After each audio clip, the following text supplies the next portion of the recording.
wait till you see what's going on in the birthing world. A few weeks ago, Waterbirthing was featured on ABC's 2020, and it raised a whole lot of questions. So we asked Dr. Alan Xenakis to join us and to kind of look into it and tell us what he knows. Hi, Alan. Thanks, guys. Thanks for tuning.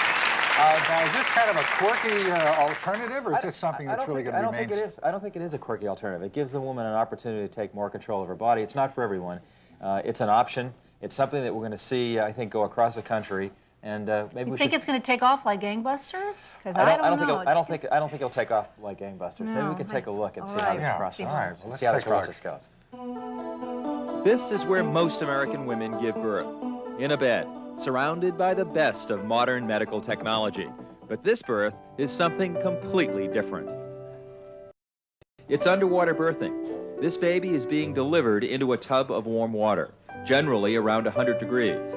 Because of the similarity between this water and the womb that the baby has been in for 9 months, it's thought that the baby has a gentler entry into the world. Amazingly, this baby is a twin, and moments after the firstborn is cradled by the mother, her next baby was delivered with equal ease. That's because this method of birthing is more comfortable and less painful for the mother, too.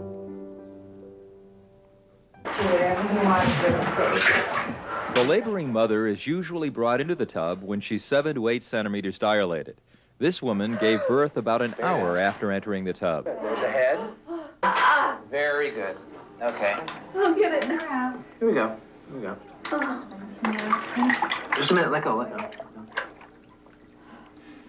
Okay.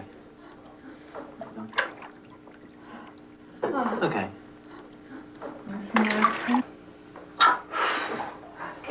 Yeah, there she goes. There she goes. Monadnock Community Hospital is one of the few hospitals where water birthing is readily available. It's in the small rural town of Petersboro, New Hampshire, but it's on the cutting edge when it comes to aqua babies. In fact, demand is so great, they've just installed a second birthing tub. Hospital obstetrician David Levine was one of the first to welcome the new method.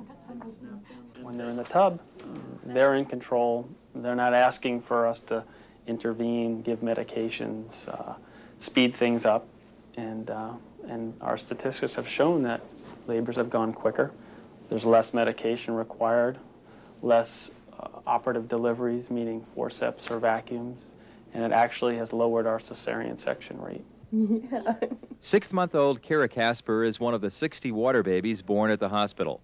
Her mother, Wendy, had her first child in a conventional bed, but would never do that again.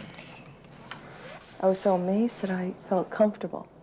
And when I breathed, I could literally breathe through what everybody else said was a major contraction. And I was just amazed to feel that sense of buoyancy, that sense of floating through and being in touch with myself.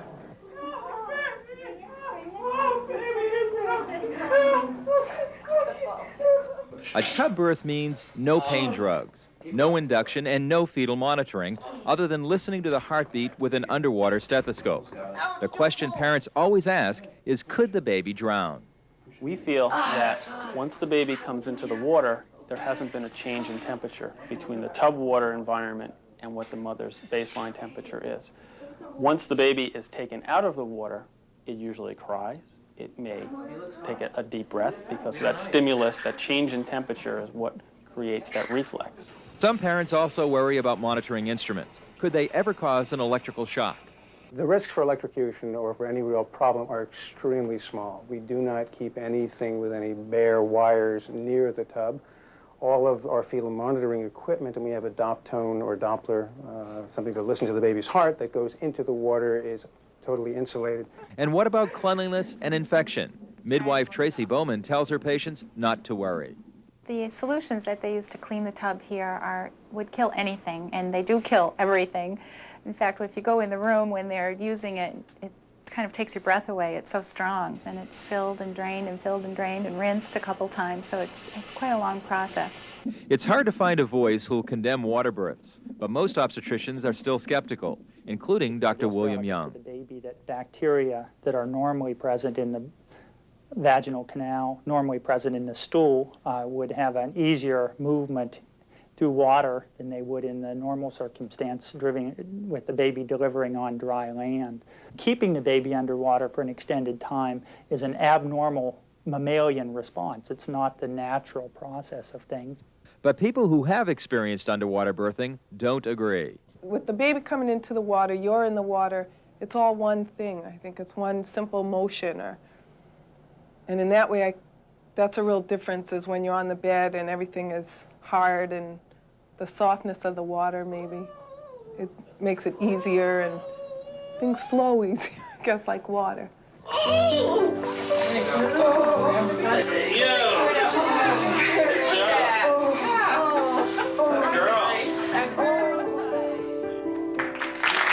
My gosh, I'm sitting here going, oh, and Christina's going, oh. All right, give us a read on this.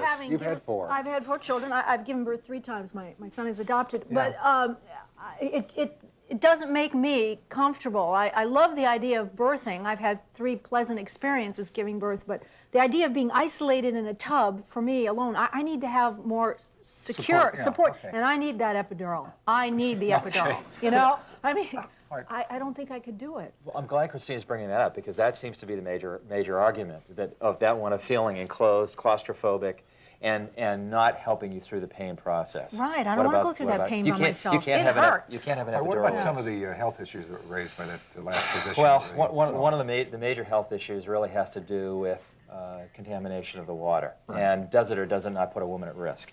And the overwhelming evidence right now seems to be that it doesn't put a woman at risk.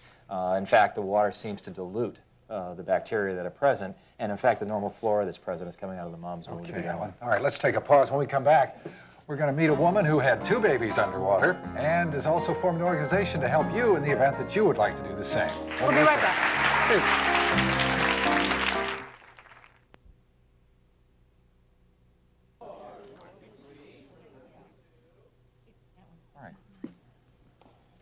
Gary, hi. Okay. Well, hi there. Hi. Our next guest delivered her 2 youngest children underwater. She was so impressed that she created the Global Maternal Child Health Association to help bring water birthing into hospitals and birthing centers. Please welcome registered nurse and lay midwife, Barbara Harper. Barbara, thank you. Nice to have you. I know you heard what I said before, and yeah, I do need an epidural. I'm just one of those women that I admire the women who can go through the birthing process without anything. To me, that I would have loved to have done that, but I just can't. Well, I couldn't. Birth can often be a heroic event, but the pain really is associated with your fear of giving birth. And most women who come with questions about water birth want to labor in the water to ease their pain. And once they get in, they usually don't want to get out. Is there really a difference between having labor in the water and not having labor? There is such an enormous difference. With my first baby, that I gave birth, my first child, in the hospital, and it was the usual hospital experience with all its trappings.